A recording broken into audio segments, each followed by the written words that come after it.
या विनती गुरुदेव हमारी,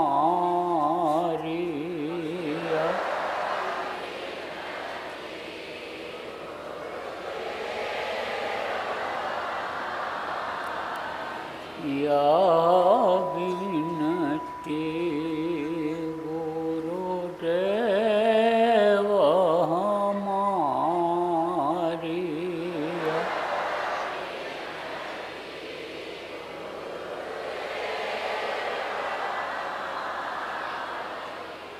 गुरुपद स्नेह छूटे नहीं कबहीं,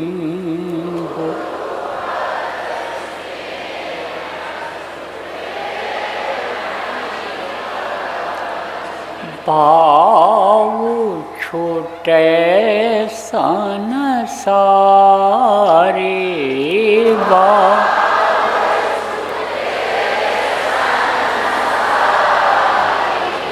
या विनती गुरुदेव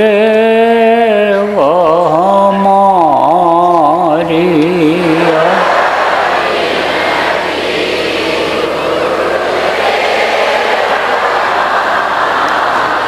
नित नव प्रेम जगै तुम्हारे प्रति, नित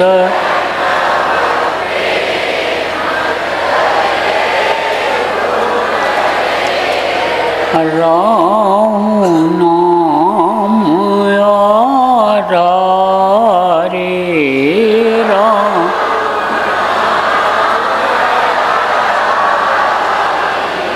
या विनती गुरुदेव हमारी,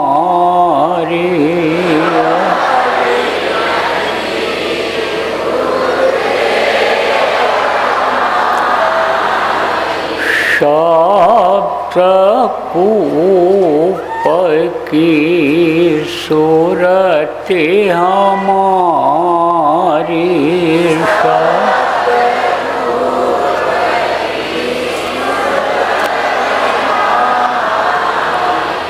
बनी रहे पनिहारी,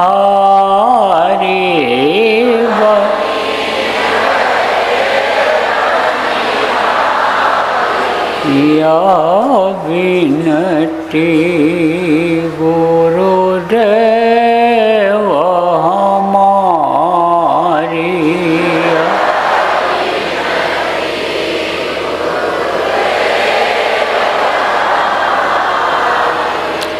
सास कमल दल छिन में उतरे,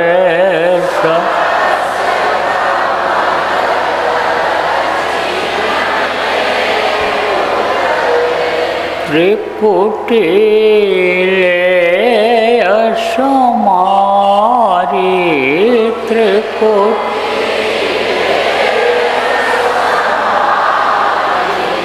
या विनती गुरुदेव हमारी,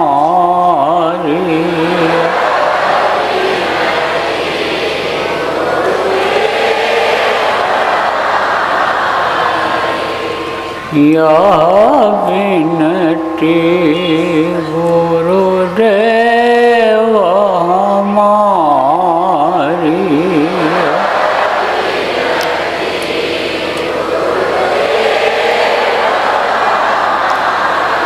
निरखय रूप हंस वाय अपना,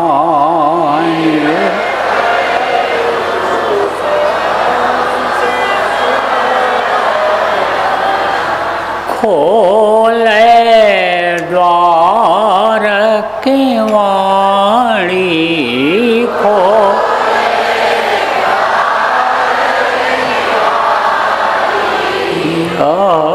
विनती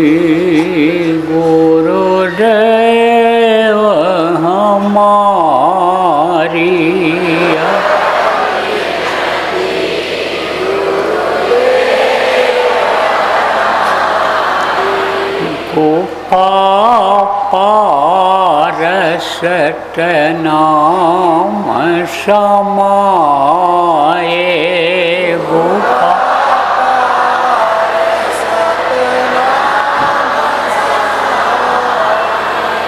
दुख सुख से होई न्यारी दुख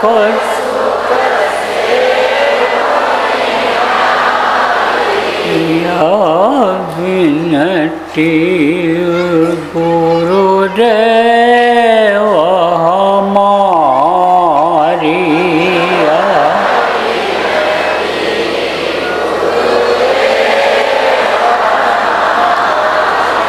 या विनती गुरुदेव हमारी या विनती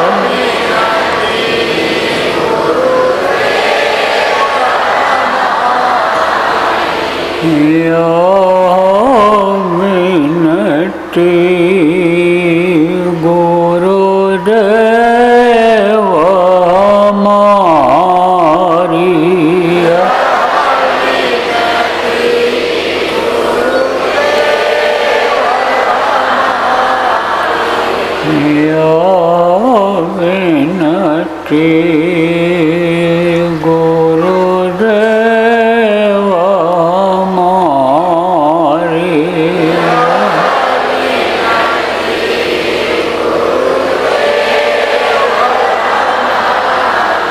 या विनती दाता दयाल हमारी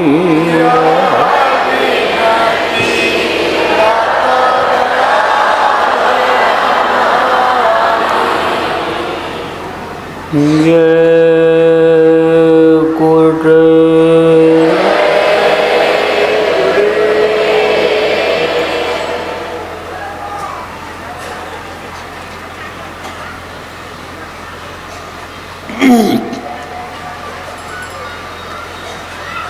सर्वसमर्थ सर्वत्र स्मरणीय दाता दयाल दीन बंधु कृपा निधान परम पूज्य गुरु जी महाराज उपस्थित अदृश्य महान शक्तियाँ सत्संगी साधक धर्म प्रेमी बच्चे एवं बच्चियों,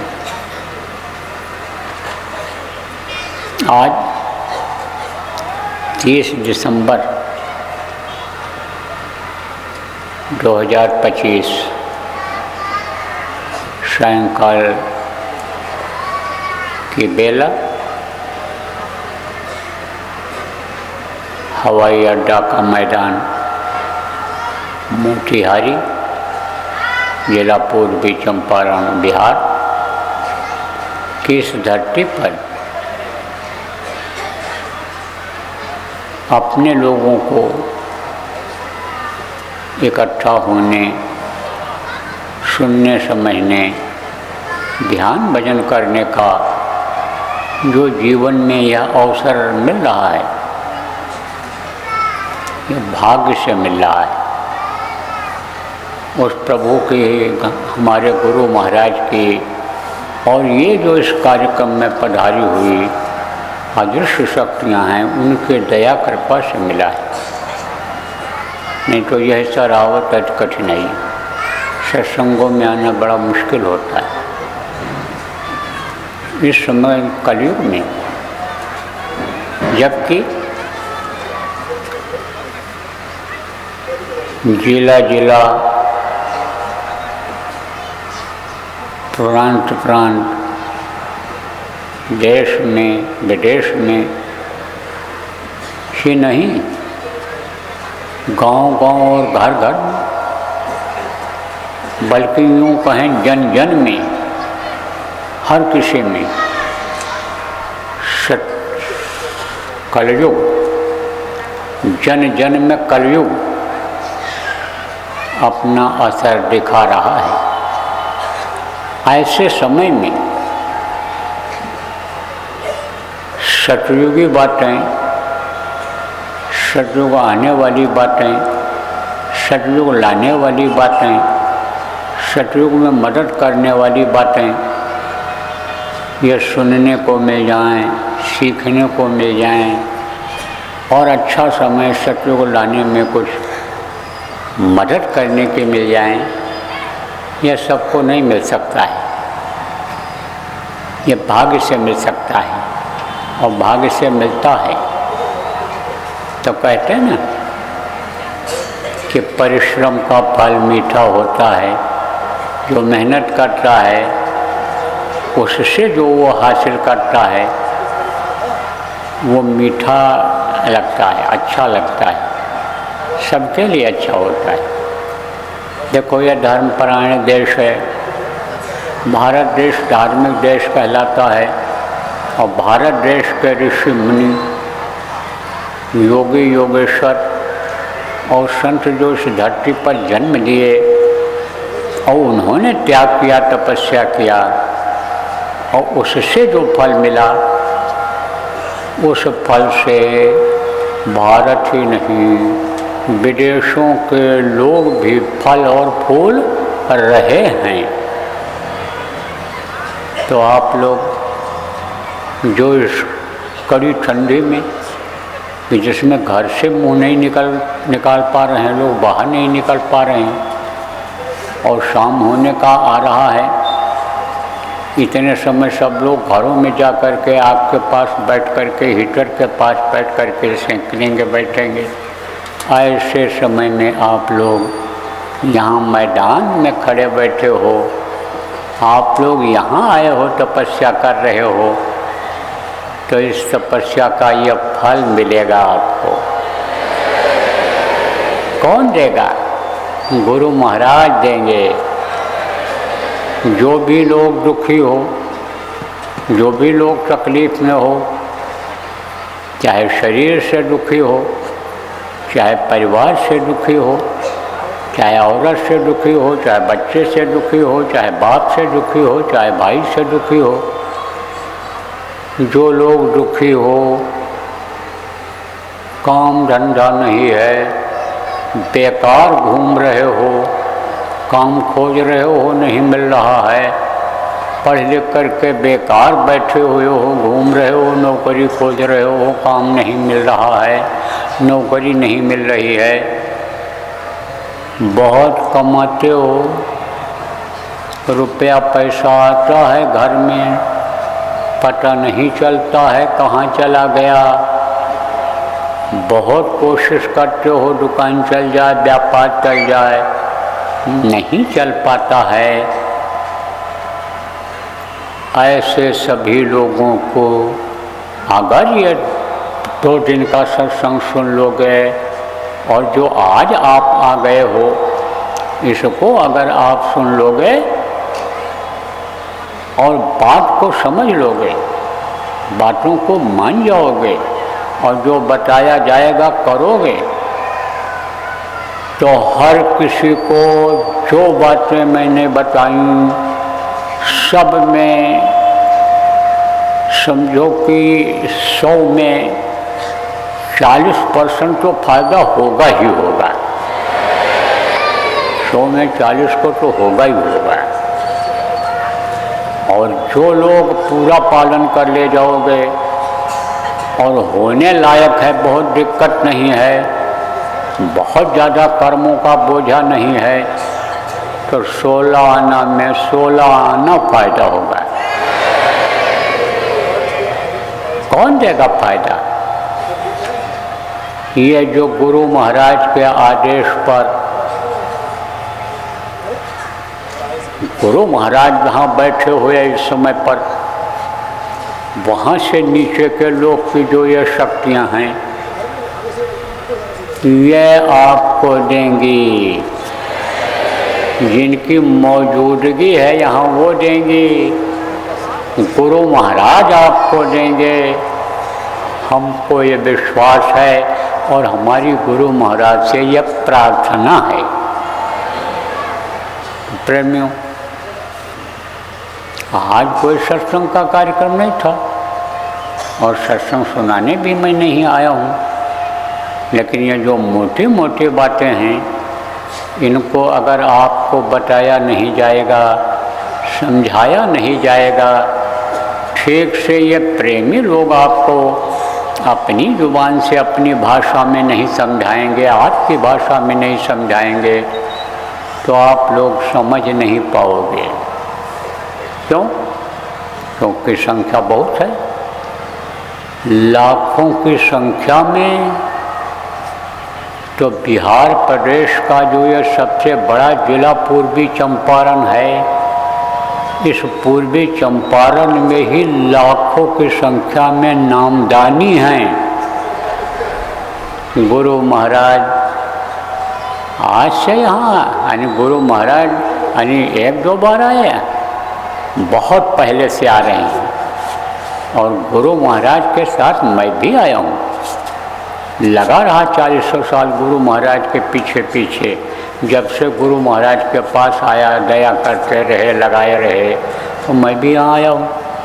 गुरु महाराज की मौजूदगी में भी मैंने जगह जगह कार्यक्रम किया है, एक दो कार्यक्रम किया, बहुत कार्यक्रम किए। बड़ी परिस्थितियों में हमने कार्यक्रम किया है, यहाँ आकर के मुश्किलों में आकर के, नदी पार पार करके अन्य कार्यक्रम आकर के किया है।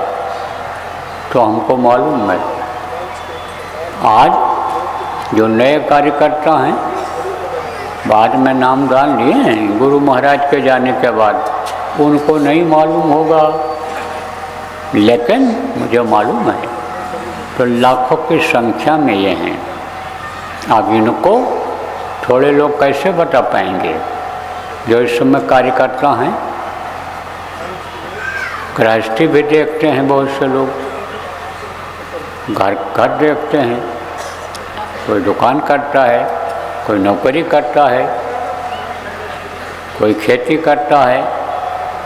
तो 24 घंटा संगत का काम करने वाले तो 100 में एक आध होंगे, तो सबको कहाँ से बता पाएंगे। लेकिन आप जो समझदार हो, गांव के लोग जो जिम्मेदार आए हो यहाँ पर या अभी आएंगे, अभी तो ये बाहर के दूर के लोग आए हो, ज़्यादातर इसमें दूर के लोग हैं। इस जिला के लोग तो भी कल का सत्संग जान करके सुबह आएंगे, तो उनको भी आपको बताना रहेगा कि भाई बाबा ने, महाराज जी ने ये बात बताई है और इसको लोगों को बताना है। तो सब लोग जब समझ लोगे आप और सब लोग जब सबको बताने लगोगे तो सबको मालूम हो जाएगा और बातों को लोग पकड़ लेंगे, समझ जाएंगे। जब आप अपनी भाषा में समझाओगे, जब आप भोजपुरी में समझाओगे, अपने गांव की भाषा में समझाओगे, तो सब समझ जाएंगे। और समझ जाएंगे तो कुछ लोग समझाएंगे जिनको गुरु महाराज ने बल दिया है, बुद्धि दिया है, ताकत दिया है समझाने के लिए, यानी समझो लायक हैं, वो लोग तो समझाएंगे और बाकी लोग समझ जाएंगे, बाकी लोग समझ जाएंगे। तो हमने कहा भाई चल करके इनको बताना चाहिए कि संगत की रीति नीति क्या होती है, संगत किस तरह से संगत में रहा जाता है, किस तरह से उठा बैठा जाता है, कैसे खाया पिया जाता है, खिलाया जाता है लोगों को, किस तरह सेवा किया जाता है, कैसा सेवा भाव होना चाहिए, इन सब बातों को बताना पड़ेगा, तौर तरीका बताना पड़ेगा। मिसाल के तौर पर हम आपको बताते हैं कि जैसे बताया आपको कि भारत धार्मिक देश है और धर्म की बेल यहीं से बढ़ी है। भारत में समझो कि जब जब महात्मा आए, महापुरुष आए, अपने अपने हिसाब से उन्होंने लोगों को बताया, समझाया, अपने अपने हिसाब से पूजा पाठ सिखाया, अपने हिसाब से उन्होंने ईश्वर को याद करने का, भगवान को याद करने का तरीका बताया, क्योंकि जितना उनको मालूम था उस हिसाब से उन्होंने बताया है। तो समय समय पर ये आए हैं, कुछ समय के लिए आए, कोई 70 साल में दुनिया चला गया, 80 साल में चला गया, कोई 100 साल भी नहीं बीता चला गया। गुरु महाराज हमारे 100 साल से ऊपर तक इस धरती पर रहे और बताते रहे, लेकिन समय के अनुसार वो भी चले गए। उसके बाद फिर कोई दूसरा आया, तीसरा आया, तो जो जैसे आता गया उसी हिसाब से लोगों को वो बताता गया कि ऐसे करो, अब इस तरह से भगवान मिलेंगे, अब इस तरह से तुम्हारे दुख दूर होंगे, अब ऐसा करने से प्रकृति साथ देगी, ये देवी देवता इस तरह से करने से खुश होंगे, ये यानी समय पर जाड़ा, समय पर गर्मी, समय पर बरसात करेंगे, धरती में इस तरह से पैदा होगा। ये सब बातें वो बताते रहे हैं। तो ज़्यादातर इस समय पर क्या है, मूर्ति पूजा है। मंदिरों में मूर्तियाँ बनी हुई हैं, शिवलिंग बने हुए हैं, कहीं पत्थर की मूर्ति है तो कहीं सोने चांदी की है तो कहीं मिट्टी की ही बना दिया लोगों ने। उस हिसाब से लोग पूजा पाठ करते हैं। तो जब भीड़ होती है तब लोग क्या करते हैं, जब नहीं पहुंच पाते हैं शिवलिंग तक तो दूर से ही अक्षत फेंक देते हैं, दूर से ही प्रसाद फेंक देते हैं, दूर से ही कुछ सिक्का रुपया पैसा फेंक देते हैं। अब यह सोच लेते हैं कि अब ये हमने इनके निमित्त फेंक दिया, अब हमारा इन पर चढ़ गया और हमको अब इससे फ़ायदा हो जाएगा, लाभ हो जाएगा। समझ लो बात को, समझाने वाले भी समझ लो इस चीज़ को। तो उनको इस बात पर विश्वास हो गया है और उनकी जो भावना है कि भाई हमारा ये जो मेहनत का पैसा रुपया है ये भगवान के निमित्त चला जाए, ये शिव जी के शिवलिंग पर फेंक देंगे या राम भगवान की मूर्ति पर फेंक देंगे, कृष्ण भगवान की मूर्ति पर फेंक देंगे, हम राधा कृष्ण की मूर्ति पर फेंक देंगे, सीताराम के मूर्ति पर, हनुमान जी के मूर्ति पर फेंक देंगे तो वो कबूल कर लेंगे और हमको इसका फल मिल जाएगा। तो विश्वास है, इसलिए कुछ न कुछ फल मिल भी जाता है।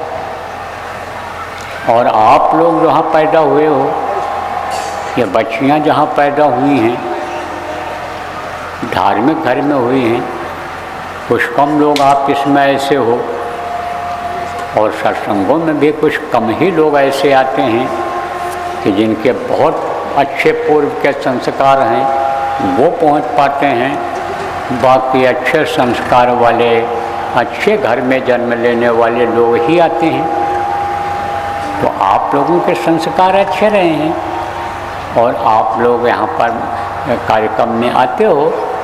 अब वो जो संस्कार बना घरों में, इसी बात का बना कि जैसे हम अपनी बात बताते हैं, हमारी माँ जब हम छोटे थे तो हमको गोदी में लेकर के जाती थी, कहाँ, तीर्थ स्थान पर।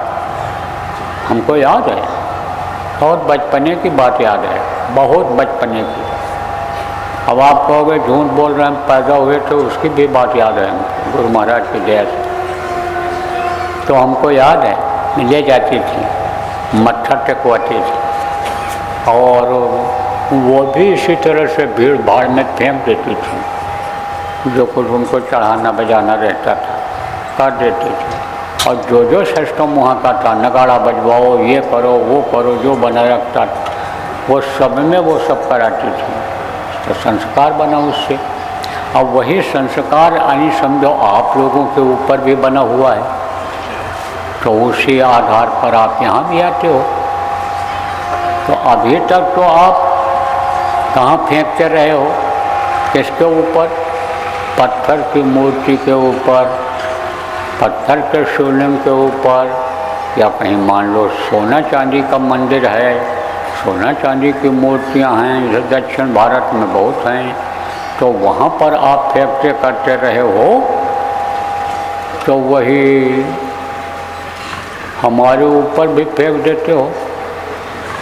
वही हमारे ऊपर भी फेंक देते हो। अब सोचते हो कि हमारा ये दिया हुआ बाबा के ऊपर पड़ जाए और बाबा इसको देख लें।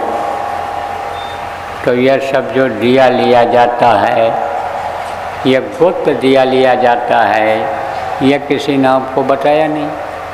दिखावे का जो काम करता है कि हमने इतने लोगों को बताया, इतने लोगों को भोजन कराया, इतने लोगों को कपड़ा हमने दे दिया, इतनी हमने दवा बंटवा दी, इतने हमने कंबल बंटवा दिया, यह सब जो दिखावे का काम करता है उसकी तारीफ होने लगती है और वो किया हुआ अच्छा कर्म में से बट जाता है। और अच्छा कर्म करो, किसी को रोटी खिला दो, पानी पिला दो, किसी की मदद कर दो, कहीं आप कोलक में डाल दो, झोले में डाल दो, चुपचाप किसी के निमित्त दे दो, तो उसका पूरा पुण्य मिल जाता है, उसका पूरा फायदा मिल जाता है। यह आपको नहीं मालूम है, बहुत से लोगों को नहीं मालूम, बहुत कम लोग इस बात को बताते होंगे। मैं तो कई बार सत्संगों में इशारा किया, लेकिन सारी बातें लोगों को याद नहीं रहती हैं। आज भी उपदेशक लोग जो नहीं लिख रहे होंगे, जो वक्ता जिनको कहते हो, जो संदेश देते हैं आपको, जा कर के गाँव में वो लिख नहीं रहे होंगे, तो वो भी नहीं बता पाएंगे, वो भी भूल जाएंगे। तो लिखते नहीं, याद नहीं करते, तो नहीं याद रह पाती हैं। मैं तो बताता रहता हूँ। और जिस पर आपको विश्वास है कि यह हमारा दुख दूर करेंगे, इनसे कह देने पर ही हमको फ़ायदा हो जाएगा। और गुरु महाराज की दया ऐसी हुई है कि कार्यक्रमों में आए हैं, अपनी बात कह करके लोग गए हैं, और हमारे गुरु महाराज की ऐसी दया हुई है मेरे द्वारा कि उनका विश्वास बढ़ गया है कि हम कहकर भी चले आएंगे तो हमको कुछ न कुछ फ़ायदा हो जाएगा। और गुरु की दया से हमारे हुआ भी है। तो ये तब आप ये सोचते हो कि हम कई बार कहेंगे, हम रोएंगे इनके सामने और तब ये सुनेंगे, ऐसा कुछ नहीं है। चेहरा देखने से ही समझ लिया जाता है कि ये कितना दुखी है और कितने दुखी मन से कह रहा है, और इसके आंसू निकल रहे हैं कि नहीं निकल रहे हैं। ये खाली चिल्ला रहा है, रो रहा है, दिखावा कर रहा है, हल्ला मचा रहा है कि और लोगों को अपनी बात कहने का ना मौका मिले, ये मालूम हो जाता है। कहा गया ना, संत न देखें चाल कुचाल, वो परखें अंतर का हाल। अंतर का हाल परख में आ जाता है। इसलिए यह भ्रम और भूल आप लोग निकाल दो कि भाई जब हम चिल्लाएंगे, रोएंगे इनके सामने, तभी ये हमारा दुख समझ पाएंगे। काफ़ी कुछ लोग इसमें बैठे हैं और इसमें नहीं तो संगत तो इतनी है, इतनी ही तो है नहीं। और इसका तो 1000 गुना ज़्यादा हो गई संगत आपके देश और विदेश में मिला करके। बहुत से लोग आए हैं कार्यक्रमों में जहाँ दया दुआ गुरु महाराज की और महान शक्तियों की जो अदृश्य शक्तियाँ हैं आई थी, इस दुनिया में चली गईं, उनकी जहाँ उपस्थिति रहती है, जहाँ वो मौजूद रहते हैं, आते हैं दया करने के लिए जीवों पर, वहाँ पर आकर के और कह कर के लोग चले गए, मन में कहकर चले गए और उनको भी फायदा हो गया। तो आज आप लोग जो सुन रहे हो,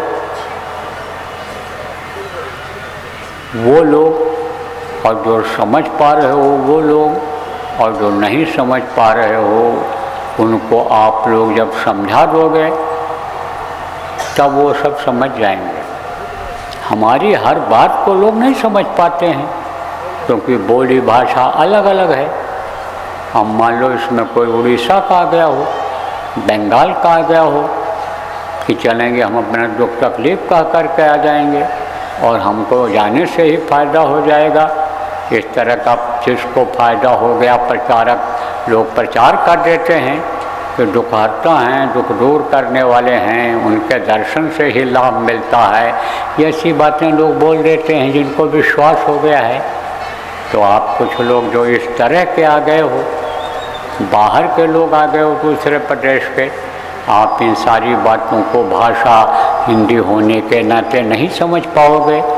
लेकिन जो पढ़े लिखे बंगाली हो, जो पढ़े लिखे उड़िया भाषी हो, वो लोग जब समझा दोगे उनको तो उनके समझ में ये सारी बातें आ जाएंगी। तो देखो प्रेमियों, देश का नियम बना हुआ है और नियम के खिलाफ जब कोई काम करता है तब सज़ा मिलती है। घर का नियम है, जाति समाज का भी नियम बना लिया है लोगों ने, चेला जवान का नियम बना लिया है। और नियम को जब कोई तोड़ता है, नियम के खिलाफ जब कोई काम करता है, सज़ा मिलती है। अब ये ज़रूर है कि न जानकारी में जब कोई गलती बन जाती है तो उसकी माफ़ी हो जाती है, लेकिन जान करके जब कोई गलती करता है तब माफ़ी नहीं होती, तब तो सज़ा मिलती ही मिलती है। इसलिए जानकारी जिनको नहीं हो पा रही अपने संगत की रीति नीति की, जैसा मैंने अभी आपको बताया, उनको करने की ज़रूरत है, कराने की ज़रूरत है, बताने की ज़रूरत है। अब से लेकर के और परसों जब तक ये कार्यक्रम समाप्त नहीं हो जाता है, तब तक का समय जो आप लोग आ गए हो यहाँ पर, उनके लिए है। तो इसमें आप सब समझो और समझाओ। और पहले तो अभी यहाँ पर हम आपको सुनाने के बाद ध्यान कराएंगे, भजन कराएंगे, और ध्यान भजन का समय जब पूरा हो जाएगा तब मैं आवाज़ लगा दूँगा, तब आप लोग आँख कान खोल देना।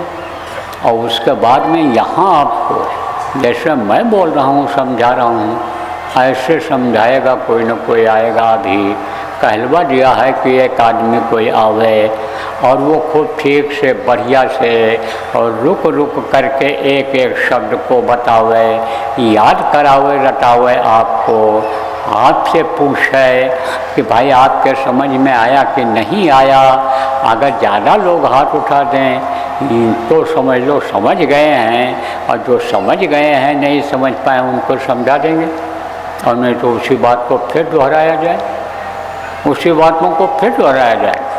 और उसके बाद में हर रात में आप लोग अपने अपने जिला प्रांत की जहाँ जैसी भाषा है वहाँ गोष्ठी करो, भोजन के बाद में मीटिंग करो, भोजन के बाद में, और वहाँ पर समझो और समझाओ। तो ये सब समझना है ही। अनुशासन संगत में कैसा होना चाहिए, कोई अनुशासन नहीं है, और कहा जाता है तो इनके समझ में नहीं आता है, और समझ में भी आता है तो जैसा मैंने बताया यही विश्वास है कि बार बार सामने जाएंगे, पढ़ेंगे तो हमारा फ़ायदा होगा, बार बार कहेंगे तो फ़ायदा होगा। तो लाइन लगी है, अब वो पीछे हटाने से भी नहीं हट रहे हैं। धक्का मुक्की में पीछे तो हो गए, क्योंकि ज़्यादा लोग खड़े हो गए, तो जिसको आगे हो गया तो पीछे वाला आगे आएगा तो धक्का लगेगा नहीं लगेगा, तो पीछे तो चले गए, लेकिन पीछे पीछे फिर लगे हुए हैं लाइन पे। तो वो मानते नहीं हैं, उनको मनाने की ज़रूरत है, समझाने की ज़रूरत है। और अगर जिद करते हैं तो यह भी बताने की ज़रूरत है कि तुम्हारा यहाँ आना बेकार हो जाएगा, कोई तुमको फ़ायदा नहीं मिलेगा। अगर तुम बात नहीं मानोगे, अनुशासन में नहीं रहोगे, तो तुम्हारा कोई फ़ायदा नहीं होगा, और दूसरे का हक छीनोगे, दूसरे को तकलीफ़ दोगे, दूसरे को अपनी बात को कहने नहीं दोगे, दूसरे को स्पर्श नहीं करने दोगे, तो तुम्हारा नुकसान होगा। ये बताने की ज़रूरत है लोगों को। तो अनुशासन सीखना है, और अनुशासन सिखाना है। और क्या है, असली चीज़ को तुमने छोड़ दिया, जिससे सारा संकट जाता है, वो चीज़ आपने छोड़ दिया। आप फिर धन के कमाने में लग गए कि जो आज कमाओ कल खर्च हो जाए। आज कमा के रखो, चोर हमें उठा ले जाएंगे। आज कमा करके रखो, छापा वाले हमें छापा मार दें और रुपया पैसा उठा के ले जाएं, सील करके रख दें। इनकम टैक्स वाले, सेल टैक्स वाले, ये सब इस काम में लग गए। किस काम में लग गए कि रख दो तो दीमक खा जाएं, ज़मीन के अंदर गाड़ दो सड़ जाए, आग लग जाए, जल जाए, पानी में पानी समझो घुल जाए, बरसात हो, बाढ़ आ जाए, रुपया रखे हो तो घुल गया, गल गया, ख़त्म हो गया। इसका कोई महत्व नहीं, वैल्यू नहीं। भारत देश का रुपया ले करके और आप चले जाओ दूसरे देश में, तो वहाँ जिस देश में भारत के रुपए की वैल्यू नहीं है, महत्व नहीं है, वहाँ आप एक कप चाय भी उस अपने 500 रुपये के नोट से पी नहीं सकते हो। कहने का मतलब ये है कि वो रुपया आपके कोई काम नहीं आएगा, वो धन आपके कोई काम नहीं आएगा। देखो, हमारी बातों पर लोग ध्यान नहीं देते। मैं बराबर चिल्लाता रहता था कि ऐसी बीमारी आएगी कि समझो कि 1 रुपये की दवा 1000 रुपये में नहीं मिलेगी। ऐसा मैंने बताया था आपको, बहुत पहले से सुनाता आ रहा हूँ कि ऐसी बीमारी आएगी कि जब तक दवा का खोज करेंगे तब तक लाखों का वारा न्यारा हो जाएगा, लाखों लोग दुनिया छोड़कर चले जाएंगे। लेकिन उस पर आपने ध्यान नहीं दिया, बहुत से लोगों ने ध्यान नहीं दिया और बहुत से लोग नामदानी शरीर छोड़कर चले गए थे, जो अपने को नामदानी कहते थे, सत्संगी कहते थे, वो छोड़ के चले गए क्योंकि हमारी बातों पर विश्वास नहीं हुआ। तो कोरोना काल जब आया था तब रुपया पैसा धन दौलत वाले ऐसे लोगों का मुंह देखते रहते थे कि कोई एक रोटी दे दे, कोई एक कप कॉफ़ी पिला दे, कोई हमारे बच्चे के लिए दूध खरीद दे, पीले बच्चा हमारा दूध दे दे अपने यहाँ। हुआ था कि नहीं हुआ था? तो ये सोना चांदी, ये रुपया पैसा तेरे काम ना आवे, ये सब छूट जाएगा जब आप फिर समझो कि आपका प्रारब्ध उससे हट जाएगा। जब तक है आपके पास है, और जैसे गया तैसे किसी न किसी बहाने चला जाएगा। जिस लड़के के लिए आप सब कुछ करते हो, बहुत से लोग झूठ बोलते हो, बेईमानी करते हो, चोरी करके ले आते हो कि भाई बच्चे हमारे सुखी रहें, बच्चा हमारा खाए पिए ठीक से तंदुरुस्त रहे, पढ़ाई लिखाई ठीक से कर ले जाए, अच्छे ओहदे पर चला जाए।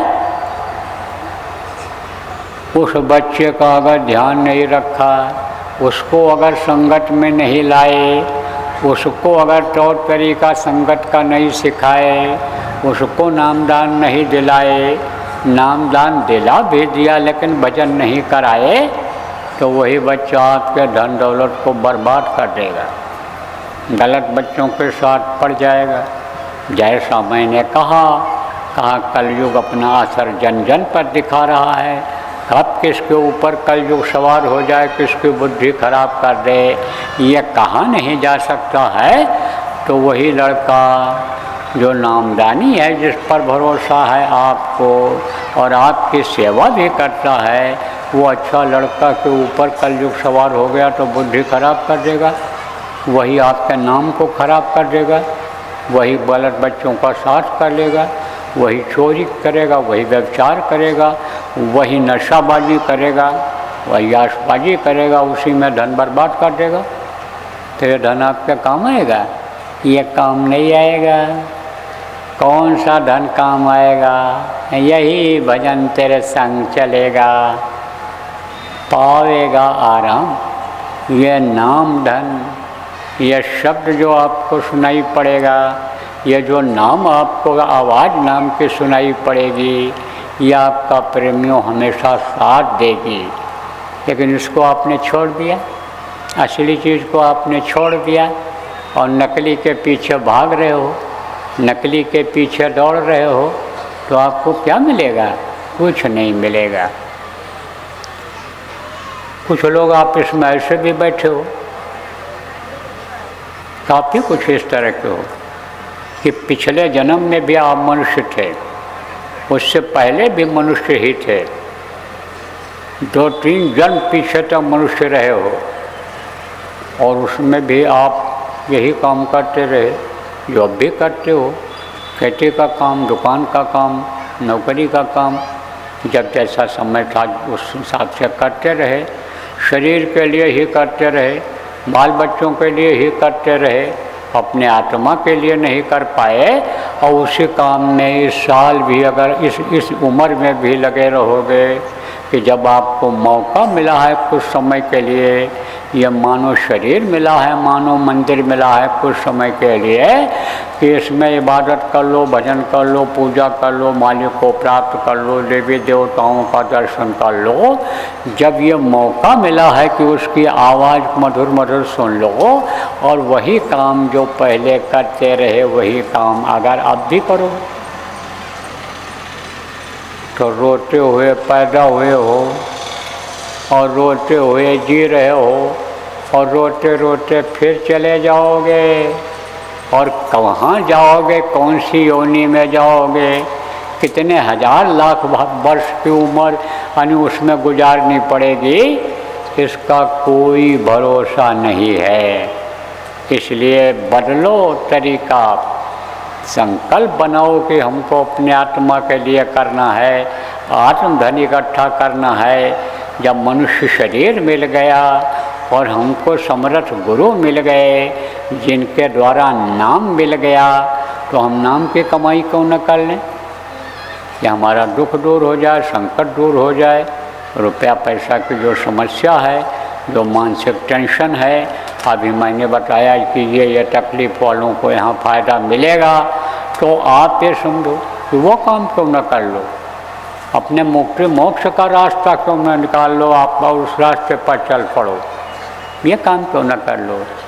तो उसके बारे में आपको जानकारी करनी है, क्योंकि इतने आदमी बैठे हो, भारी संख्या में इस तरह के लोग मिलेंगे, पता लगाया जाएगा तब कि जिनको सुमिरन करना आता ही नहीं, नाम इधर का उधर कर देते हैं, पूरा नाम ठीक से याद भी नहीं हो पाता है, याद भी नहीं है।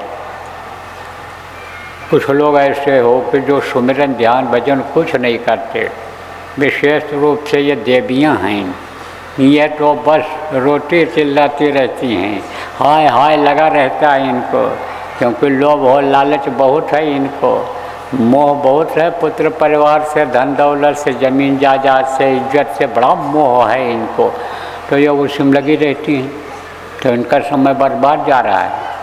लेकिन कुछ ऐसी बच्चियां हैं जो करती हैं और उनको मिलता है, हमने ये देखा, अभी हमने साधना शिविर लगवाई जगह जगह पर, और जिन बच्चियों ने साधना किया उसमें वो आगे बढ़ गई। हमने देखा पुरुषों से ज़्यादा गया औरतों ने लिया, महिलाओं ने लिया साधना शिविर में। तो कुछ ऐसी भी हैं, तो जो ऐसी हो या पढ़ी लिखी हो, बुद्धि रखती हो बच्चियों, तो आप उनको समझा दो, सुमिरन करना समझा दो, ध्यान लगाना समझा दो, भजन करना समझा दो। और जो आपके गांव के हैं, जिनको आप जानती हो या जो जानती हैं, ऐ समझो या जानती हो कि यह समझाएंगी हमको, हम इनको जानते हैं और वो दूसरे को जानते हो, कहने का मतलब यह है उनसे समझो, उनको समझाओ। दूसरे लोग कहीं आ जाएं, ठगी करने लग जाएं, आदमी भी ऐसे करो, नहीं तो हमें बहुत बढ़िया समझाओ, घर पर बुलाने लग जाओ, रुपया पैसा दे दो विश्वास पर और बैठ जाएं वहाँ 4 घंटा, समझो साधक हैं, और बच्चियों के साथ दुष्कर्म करें, गलत काम करें, रुपया पैसा लेकर चले जाएं, धोखा दे जाएं, तो ऐसे ऊपर विश्वास भी मत करना।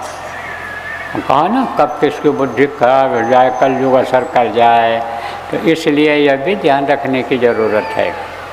तो आप ये काम करो, रात में करो, कल करो, जब भी मौका मिले गुरु की चर्चा करो, जो अभी नए लोग आ रहे हैं उनको समझाओ जो पुराने लोग अभी नहीं आ पाए हैं, खोज खोज करके उनको बताओ कि भाई ये बात चल रही है यहाँ पर, ये माहौल है यहाँ पर, इस पर आप आगे बढ़ना है।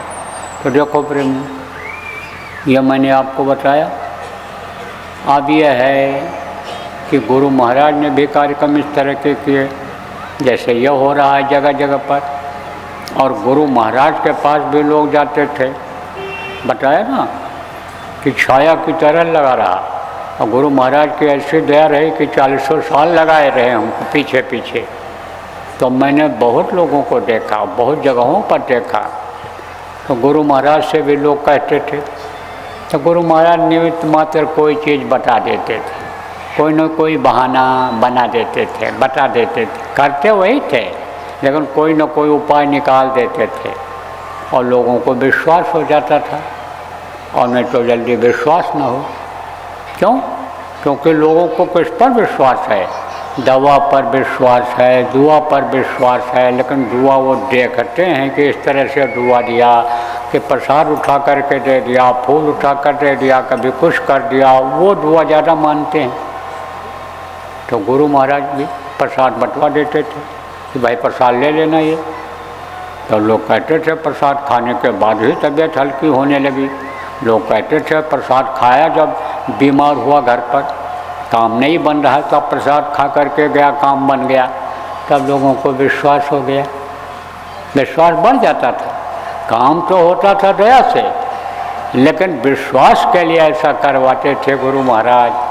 तो आपको विश्वास हो जाए कि जो दुखी हो, तकलीफ़ में हो, उनको विश्वास हो जाए, उसके लिए यहाँ मंच के हमारे जहाँ हम बैठे हैं, हमारे दाहिने हाथ की तरफ यहाँ झंडा लगेगा, तैयारी चल रही है, और झंडा वहाँ रात में लग जाएगा। पूरी तैयारी रात भर में हो जाएगी, और सुबह आप ये समझो वही लगभग 8 बजे से,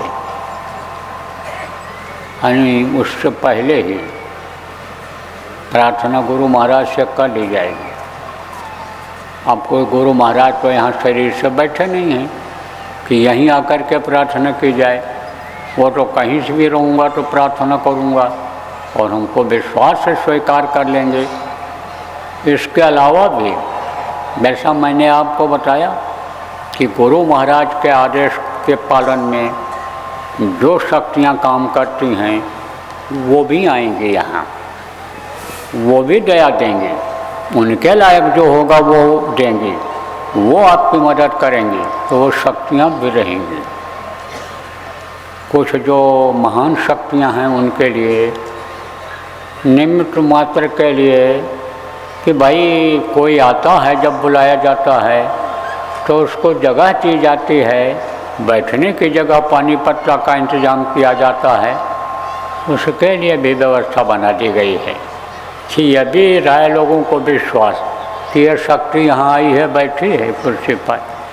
बहुत से लोगों को बहुत जगहों पर जहाँ झंडा लगवाया गया दिख भी गया कि जैसे इस पर कोई बैठा है, दिव्य रूप है, मनुष्य जैसा नहीं है, बहुत ही सुंदर और आकर्षक है, तेज भी है उसमें चेहरे में, देखा भी लोगों ने। दर्शन तो ठीक से नहीं कर पाए, साधक थे उन्होंने देखा, जिनकी अच्छी साधना थी उन्होंने देखा मौजूद हैं, लेकिन अन्य सब लोग नहीं देख पाए। तो वो भी सब वहाँ लगवा दिया जाएगा रात में, और आवाहन मैं कर दूँगा, जहाँ ठहरा हूँ वहीं से करूँगा, प्रार्थना करूँगा कि अब आप आइए, विराजिए यहाँ। और जो भी प्रेमी झंडे के पास आवें और प्रार्थना करें भाव से, भक्ति से, दीनता से, उनके ऊपर आप दया कीजिए, तो मैं कर लूँगा। यहाँ पर प्रेमी कुछ रहेंगे अपने, और आवाज़ लग जाएगी कि अब आप लोग लाइन से आना शुरू कर दीजिए।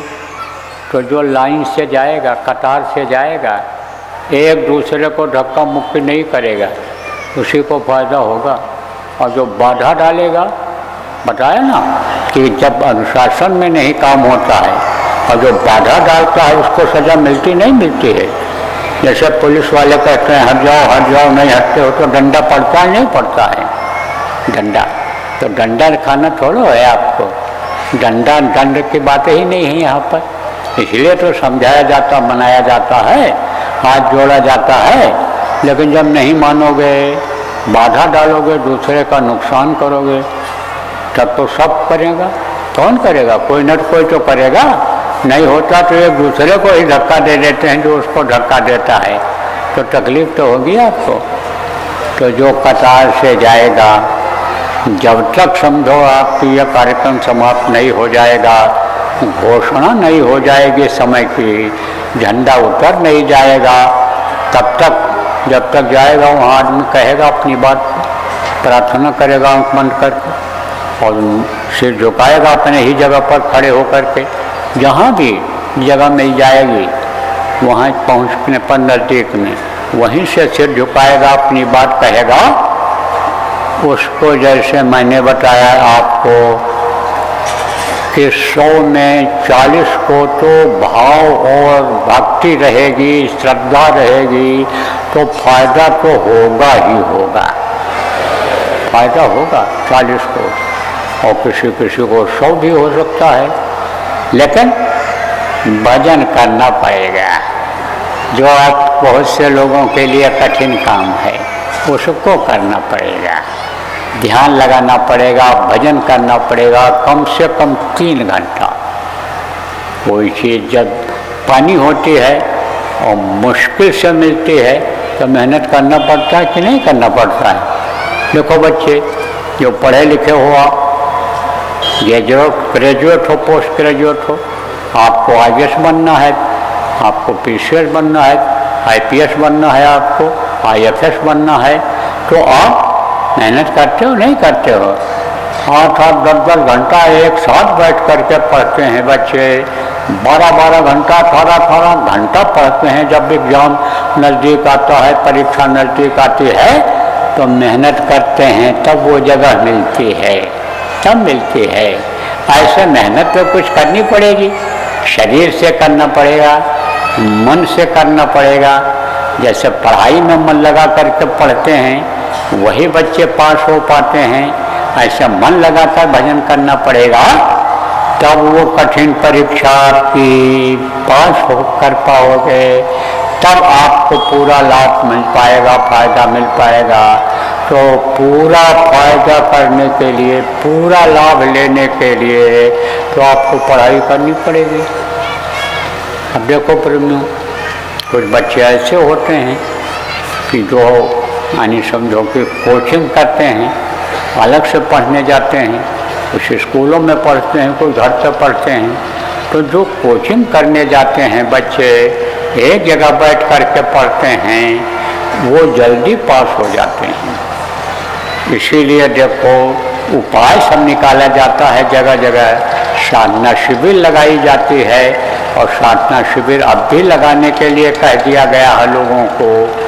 जो घर में नहीं पाते थे साधना शिविर में जब बैठने लग गए तो उनको अंतर की दौलत मिल गई, बहुत से लोगों को मिल गई। तो अंदर की दौलत को पाने के लिए आप समझो कि साधना शिविर में भी बैठना जरूरी होता है। तो देखो साधना शिविर लगेगी, कब लगेगी? ये 14 तारीख तक लगेगी, संक्रांति तक लगेगी।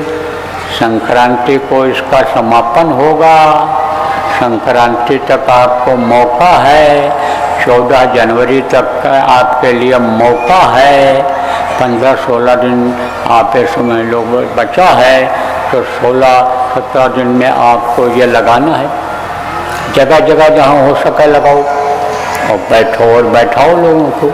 और नहीं अगर व्यवस्था हो पाती है, साधना शिविर आपके नज़दीक में नहीं लग पाता है या लगा भी है और उसमें नहीं पहुंच पाते हो, तो आप लोग अपने अपने घरों में लगाओ। यही समझ लो कि एक दिन हमारा ये 24 घंटे का साधना शिविर रहेगा या 3 दिन का रहेगा, जिसके पास जैसा समय हो। उसमें केवल आप पे समझो ज़रूरत भर का कमा लो, ज़रूरत भर का बना खा लो, गाय बैल आपके पास सेवा कर लो, बाल बच्चे हैं देख रेख कर लो। बाकी पूरा समय आप निकालो किसमें? साधना करनी और यह सब पूरा हो जाएगा। साधना शिविर का जब समापन हो जाएगा इस साधना का, जो ये साधना खंडित साधना चल रही है, उसके बाद में एक अखंड साधना शिविर लगेगी। वो कितने दिन की होगी, कहाँ लगेगी, कैसे लगेगी, क्या होगा, उसके बारे में बताएंगे। उसके बारे में घोषणा की जाएगी, आप तक खबर पहुंच जाएगी। अगर आप गांव-गांव में यानी प्रेमी हो और आप लोग इस चीज़ की जानकारी करना चाहोगे कि भाई कब लग रही है, कितने दिन की लग रही है, कब से लग रही है, ये इच्छा बनी रहेगी तो आपको खबर लग जाएगी। ये जिम्मेदार लोग आपको पहुंचा देंगे खबर। टेलीफोन से ऑनलाइन तमाम सिस्टम बना लिया है प्रेमियों ने, उससे आपको खबर लग जाएगी कि कहाँ लग रही, कब लग रही, कैसे लगेगी, कैसे वो अखंड रहेगा। जैसे अखंड साधना शिविर अभी भी पीछे लगाई गई थी 3-3 दिन की, आप पे समझो ऐसे पहले भी लगाई जाती रही है, वैसे अखंड साधना शिविर है। लेकिन उस अखंड साधना शिविर और ये जो 14 तारीख को ख़त्म होगी खंड साधना शिविर, इसके बीच में नामधुनी होगी। किसकी नामधुनी होगी? ये जो मुँह से लेने वाला इस वक्त पर प्रभु का नाम है जय गुरुदेव नाम, इस जय गुरुदेव नाम की ध्वनि होगी। जय गुरुदेव नाम की ध्वनि होगी। कब से होगी अखंड नाम ध्वनि, ये तो मैं आपको बाद में बताऊंगा। लेकिन इसकी योजना आप लोग जो जिम्मेदार लोग हो, ये जो लोग आए हैं, इनके बीच में कल बैठ कर के बना लेना कि भाई कहाँ कहाँ लग सकती है, कैसे लगेगी। लेकिन कोशिश ये करो कि ज़्यादा से ज़्यादा जगहों पर 3 दिन के नाम ध्वनि आप पे समझो कि लग जाए। कल इसके बारे में विस्तार में बता दूंगा, तब तक और लोग आ जाएंगे ताकि उनको भी पूरी बात मालूम हो जाए। लेकिन 3 दिन की यह नाम ध्वनि की साधना, नाम ध्वनि बोलने की, ध्वनि की, यानी यह 3 दिन की अखंड चलेगी। यह 3 दिन अखंड चलेगा। बोलना कैसे रहेगा आपको बताया भी गया है, एक बार फिर बता देता हूँ। जय गुरुदेव, जय गुरुदेव, जय गुरुदेव, जय जय गुरुदेव।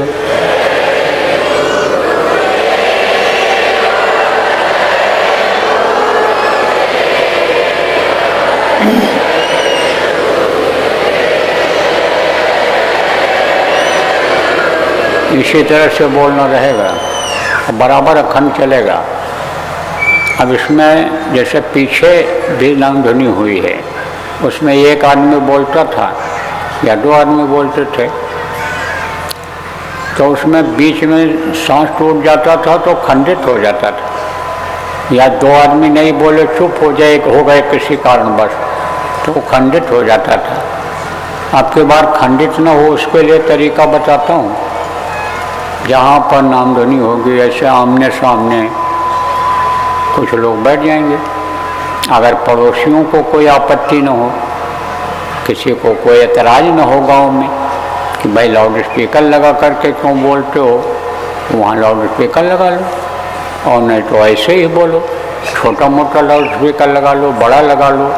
जहाँ लाउड स्पीकर नहीं लग सकता है वहाँ ऐसे आमने सामने बैठ जाओ, 3-4 आदमी बैठ जाओ, और 3-4 आदमी में कोई ना कोई तो बोलते रहेगा। मान लो एक आदमी चुप हो गया, 2 हो गए, तो 2 तो बोलेंगे। तो 2 एक तरफ बोलो, फिर बात यानी 4 बैठो, 4-4 बैठ जाओ, 5-5 बैठ जाओ एक तरफ से, जहाँ जैसी संख्या हो, जहाँ जैसे आदमी हों, तो वो बोलें, फिर दूसरी तरफ वाले बोलें, और फिर उसके बाद फिर इधर वाले बोलें। जैसे हम बैठे हैं और हमारे सामने से आप बैठे हो, तो कोई दाहिने तरफ बैठ जाएंगे, कोई बाईं तरफ बैठ जाएंगे, तो दाहिनी तरफ वाले बोलेंगे, और फिर बाहीं तरफ पहले बोलेंगे, ऐसे पब्लिक भी बोलेगी उनके पीछे, तो इस तरह से बोलना रहेगा, ऐसे बोलना रहेगा, तो इससे खंडित नहीं होगा। कल फिर समझा दूंगा, लेकिन बातें बहुत बतानी हैं। अभी आगे खराब समय के बारे में बताना है, अभी आगाह करना है आपको, और कल जो लोग नए आ जाएंगे उनको नामदान भी देना है, तो समय मिले न मिले, इसलिए बहुत सारी बातों को आज बता देता हूँ। और कल और परसों बताने में जो छूट जाएगा, नहीं बता पाऊँगा समय के अभाव में, उसको आप लोग जो सुन लेते हो, सुन लियो, वो लोगों को बता देंगे, और वो जाएंगे अपने अपने गांव में लोगों को बता देंगे। तो बराबर यह कार्यक्रम चलेगा। इस तरह का प्रशिक्षण, सत्संग और मीटिंग, गोष्ठी, ये बराबर जब ठंडी में तपस्या कर रहे हो, आए हो, लोग आ रहे हैं, तो उसका पूरा फायदा आपको, आपके पूरे परिवार को, हित मित्र को, संगत को मिलना चाहिए प्रेमियों। तो ये अखंड नामधुनी चलेगी, अखंड नामधुनी चलेगी, वो चलेगा। कब से चलेगा, कब से लगाना रहेगा, ये आपको बताऊंगा। आश्रमों पर भी अखंड नामधुनी होगी, उज्जैन में भी नामधुनी होगी, और एक ही समय पर शुरू होगी और एक ही समय पर समाप्त होगी। जैसे साधना शिविर लगी थी, एक ही समय शुरू हुआ था, एक ही समय समाप्त हुआ था। तो मैं कहीं भी रहूँगा, कोशिश तो ये करूँगा कि उज्जैन आश्रम से ही शुरू किया जाए।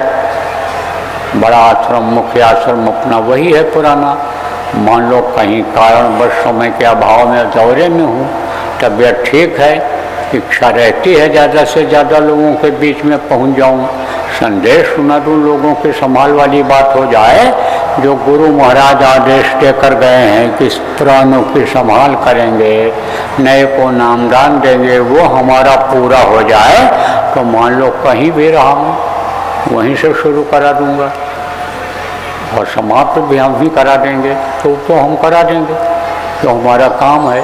जिसके लिए मौज है गुरु महाराज की, हमारे लिए मौज है, तो हम उसके लिए हाजिर हैं। आपके लिए हम शुरू करा देंगे, और समझो कि समाप्त भी करा देंगे, तो हम करा देंगे। और आप लोगों को करना रहेगा, लोगों को कराना रहेगा। तो ये योजना आप लोग बना लीजिएगा। अब बाकी बातें कल होंगी। कल ये 2025 की विदाई होगी, 26 लग जाएगा, और रात को 12 बजे के बाद 26 लग जाएगा। कल 31 दिसंबर होगा, और फिर यानी आप ये समझो कि परसों 1 जनवरी यानी 2026 लग जाएगा। तो रात को विदाई हो जाएगी इसकी। अब इसकी समीक्षा आपको करनी रहेगी, और आगे के लिए तैयारी करनी रहेगी, और आगे क्या करना है आपको, और इसकी समीक्षा कैसे करनी है, ये सब बातें कल की हैं। कल अगर हमने आपने देखा, कल का सवेरा देखा, कल का दिन देखा, तो ये कल बता दिया जाएगा। और हमको तो ये विश्वास है कि गुरु महाराज की दया रहेगी, तो हम और आप दोनों लोग, सब लोग कल देखेंगे, कल का सवेरा भी देखेंगे, कल का दिन भी देखेंगे। लेकिन मान लो बीच में किसी का पूरा हो जाए, क्योंकि बहुत से लोग इसको सुनते हैं, ये लोग रेले करते हैं, ये लोग डालते हैं यूट्यूब पर, बहुत से लोग, कब किसका समय पूरा हो जाए कहा नहीं जा सकता है। तो जब पूरा नहीं होगा समय, तो कहा जाएगा, सुनाया जाएगा, आपको भी, सबको भी सुना दिया जाएगा, सब लोग सुन लेंगे जो रहेंगे। तो बोलो जय गुरुदेव। तो अब आप लोग बैठो, हम भी बैठ जाएंगे अभी थोड़ी देर। मान लो हम चले भी गए कोई काम से, तो आप मत उठना। हम फिर अभी मान लो नीचे भी गए, उधर उतरे भी मंच से, तुम लौट के फिर आएंगे और फिर आपको उठाएंगे, और उसके बाद कोई आएगा यहाँ, आपको समझाएगा, थोड़ी देर बताएगा, और फिर उसके बाद जब वो कह देगा कि जाओ जाओ, तब चल पड़ना, चले जाना। थोड़ी देर होगा, ये ज़्यादा देर नहीं। और हम कोशिश करेंगे कि जब समाप्त हो जाए, तो जो लोग नए आए हो, बाद में आए हो, मिलना चाहते हो, वो लोग खड़े हो जाना। जिनको हो गया सुबह से ही हो रहा है, वो लोग अगर खड़े हो गए तो आप ये समझो कि आप नुकसान दूसरे का कर रहे हो। इसलिए जिनको हो गया उनको खड़े होने की ज़रूरत नहीं रहेगी लाइन में, तो गाड़ी निकलेगी, उसके दोनों तरफ खड़े हो जाना आप लोग लाइन लगाकर। जो नए लोग हो, बाद में आए हो, जिनको कई बार हो गया वो लोग नहीं खड़े होना, वो मत आना। दुख निवारण का सब तरीका बता दिया है आपको। भजन करोगे, ध्यान करोगे, सुमिरन करोगे और बराबर सत्संगों में आते जाते रहोगे और झंडे के पास जाकर कह लोगे तो उससे फ़ायदा हो जाएगा। बार बार कहने से नहीं होता है, यह बात समझ लो ठीक से। बाकी और जो भी काम है आपका वो आप सब अपने हिसाब से करो। मुंडन करा लो आप, सबका नहीं कर सकता हूँ, उम्र ज़्यादा हो गई, उम्र के हिसाब से 70 साल की उम्र में अब यह सब नहीं हो पाता शरीर से, तो अब हमसे खाली सत्संग सुन लो, नामदान ले लो और दया दुआ गुरु महाराज से अपने लिए मंगवा लो। और बाकी यह काम मुंडन का है, आपका नाम रखने का है और ये शादी ब्याह का फोटो देखने का, पूछने का, ये सब आप अपने हिसाब से कर लो। घर बनाना है बना लो, दुकान खोलना है खोल लो, लेकिन सीख करके काम, तब नहीं घाटा होता है, नुकसान होता है। तो ये सब जो दुनियादारी का काम था, जो पूछ कर आप लोग करते थे, आप सब अपने हिसाब से कर लो।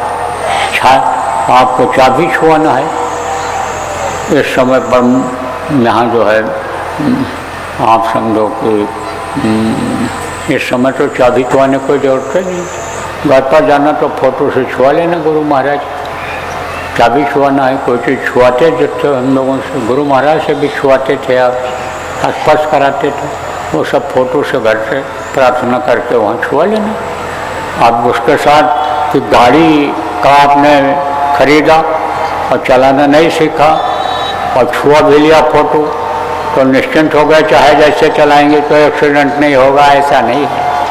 सीख लो तब चलाओ, नियम का पालन करो कि बाएं चलना है तो दाहिने मत चलो, मोड़ पर इधर उधर देख लो, कांच में लगा रहता है शीशा, तो उसको पहले समझो, चलाना सीखो, पहिया बदलना सीखो।